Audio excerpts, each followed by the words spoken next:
And so, welcome to this week's coaching class. And tonight we have something fresh. Well, let me read this quote. Everything about this business is exciting. The food, working with our young staff, meeting and interacting with customers, it's a great way to making a living. He grew up in Annandale with the idea that he wanted to go into the financial world. He soon realized that that wasn't for him, like all of us. And his dream to work with food became a reality when he partnered with a friend called Andrew. And that was it. He left his job at the bank. He hasn't looked back. He's got a financial background, interesting, that has helped him so much for his business. A business called Sumting Fresh. And it's Hezron Louw and he's our coach this evening. Mate, good evening. How's it, I have searched for you for so long. Finally, you come and join me here. You good? It's always a pleasure seeing you. Sumting Fresh. I've always been fascinated by how you got to name your business Sumting Fresh. Actually, a very funny story. My business partner, Andrew, he wanted to start a vegetable shop that sells CDs. Yeah. And his mother told him that sounds like something fresh. And then we were like, we can't spell it out properly, something fresh. It's going to be boring. It's going to be boring. Let's put a twist to it. And for some reason, that name just stuck, like Sumting Fresh. And people like it because our food is fresh, the vibe is fresh. Yeah. All our staff is young, under 20s, and under 30s as well. I think I'm the oldest person in the business. And you're young. We're going to get to our coaching session. But I think it's important just, that we give you the plug. Tell us a bit about Sumting Fresh. What does the business do? Where are you? Why should we be interested in your business? Sumting Fresh is Africa's largest gourmet street food company. We own Africa's largest food truck, which is a double-decker bus that we built from scratch. We have a fleet of food trucks. We recently closed down our restaurant, which is but you got to fail to win. Yeah, right? We spoke about it earlier with my team. Yes. Yeah. So we produce gourmet street food at private corporate events. Mm-hmm. Every major festival in the country. We don't go down to Cape Town. We go down to Durban. We even travel internationally, putting out food at some of the biggest festivals. But you're not a chef. Or are you a chef? So this is the thing. You're a businessman. I've fallen in love with an industry that is so hard to work in because when everybody's having a good time, you there grinding. So, am I a chef? Doesn't matter. Does it matter really? I agree with you. Hezi, this is very important. I know, because I've spent a lot of time with you, I know how it all began, I know pop-up stuff. Now we're in this season where people are doing that. Somebody's studying up, they're thinking maybe pop-up is where I should go. I buy and sell stuff. It could be fragrance, it could be this or the other. We spoke to a Moringa guy earlier. They're all thinking that. You've been down that route. And I want you to help us talk about your subject of passion, business strategy and business tactics. Yes. Let's talk about those two. So if we go back to the initial part of your question, people want to get into markets, food markets, pop-up spaces and so forth. This is a very good idea to test what you want to put out into the market. Because being in a pop-up space is not necessarily a sustainable business in the long term. You're not going to get into pop-ups so that you can stay into pop-ups for 30 years. I suppose that's why it's called pop-up, eh? Yes. It just pops up. It's a pop-up and it shuts down. Yeah. So people need to realize that a pop-up is one of the tactics you are going to use to grow your ultimate brand as a whole. Yeah. And that's then where strategy comes in. So you need to develop a business strategy that you then break down into tactics, which are the actions you are going to take to achieve that strategy. What goes into that strategy? What are the few elements that go into that strategy? So it's your executive summary, what it is you are setting out to build. So for us, for example, we do a lot of pop-ups. So this allows us to reach a large number of people. So when you do a pop-up, for example, at the Four Ways Farmers Market, they've got 4,000 to 6,000 people walking through those doors on a Sunday. Wow. So strategically, that is amazing because those people on weekends, the brand manager of KFC, the brand manager of Nando's, the brand manager of all the big firms that I want to do business with, they're just normal people out to have a good time. Yes, they're with their family. They're there with their family. So strategically, I want to align myself with those people. But how do I get them tactically? I'm at the market Where you know where they're going to be. Yes. So that's the tactic. That's the tactic. So I'm in their space, giving them a good time. And then when they go home, they sit down and they think, oh, that chicken was so great. We're having a private function this week. Let me call Sumting Fresh in. So my tactic then aligns to my strategy. At which point do you review? I mean, I suppose that strategy does not change often, but tactics will change. Yes. Do you then get to relook at your strategy every quarter, every year, every 6 years? What is the best turnaround time to relook at your strategy? So I'm one that speaks from experience, and that's why you're here. So it's an honor being here. The first thing I generally advise, and I speak to my staff about this all the time, is in the beginning of the year, we sit down and we have a strategic meeting. It's not even in the beginning of the year. We normally do it September for the next year. Because if you are planning your strategy in September for December, you're way late. It's gone. It's gone. So we plan our year, the year before, on the 9th month. And we then say, look, for 2020, what do we want to do? How do we want to grow strategically? Yes. And then every 4 months, you revisit your strategy. Are you still on that path? And then your strategy will then dictate your tactics. Your tactics you can look at every week, every third day, because these are the actual day-to-day runnings of the business. Yes.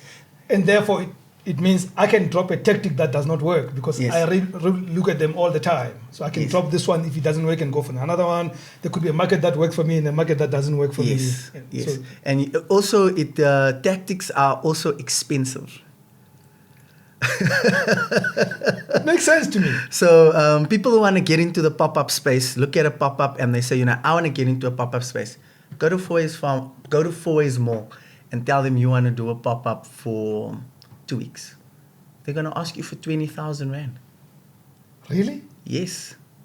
They're going to ask you for 20,000 Rand to do a pop-up so that you can use that space. Jeez. So if you make sales for 20,000, you break even. You have not made the money yet. You have not made a profit. If you do get to 20,000.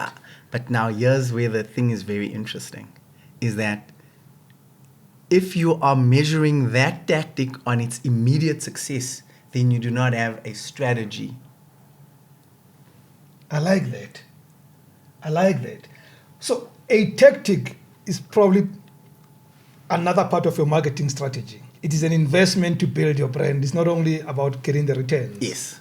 It's like a good example of a marketing strategy is buying pamphlets. Yes. So if you print pamphlets today and you go stand on the robot and you hand out pamphlets today and you make 0 sales today, has that tactic failed? I don't think so. But you don't know so Yes. either, because you don't have a strategy in place to say, okay, so my ultimate strategy is to increase sales over the next 6 months to X amount. Well, I'm glad you just mentioned that, because I was going to ask you, what is the most realistic time a small business person, a Hezron, when he started, should have given himself to say, I need about 6, maybe 12 months to begin to see making progress? What is realistic? Because all of us go in there and want to become millionaires tomorrow. What is realistic?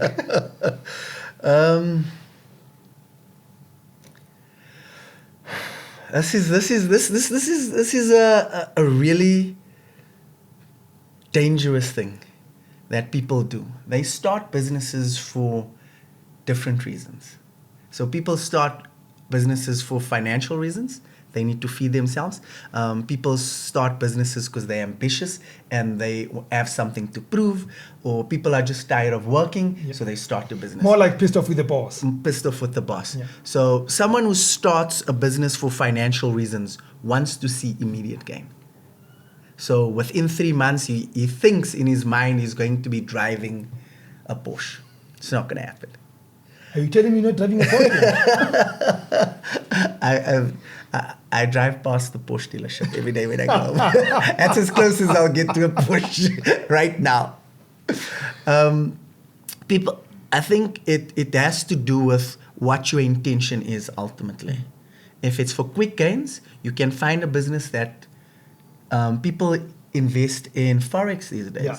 And Forex has a very bad name, as we know. Which is sad. Which is sad. Yeah. There are people who make money on Forex. A lot of money. Yeah. And fast. But then if you go into a retail business, you are not going to have the same impact that... So if you go into Forex, you could make your money in 2 days. Yeah.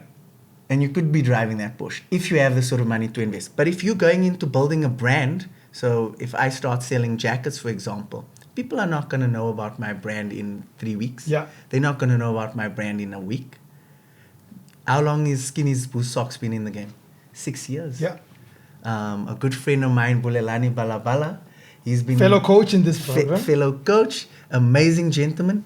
He's got his tea project up now, and it's in its 5th year. Yeah. And now he's seeing the traction. Only now. We're starting to see even brands associating with tea. Yes. Yeah. So people have to be very cognizant of the industry they go into, and then measure what they are achieving based on that. We all think we're special, but the truth is that an apple rots in the ground. It stays in the fridge for as long as it should.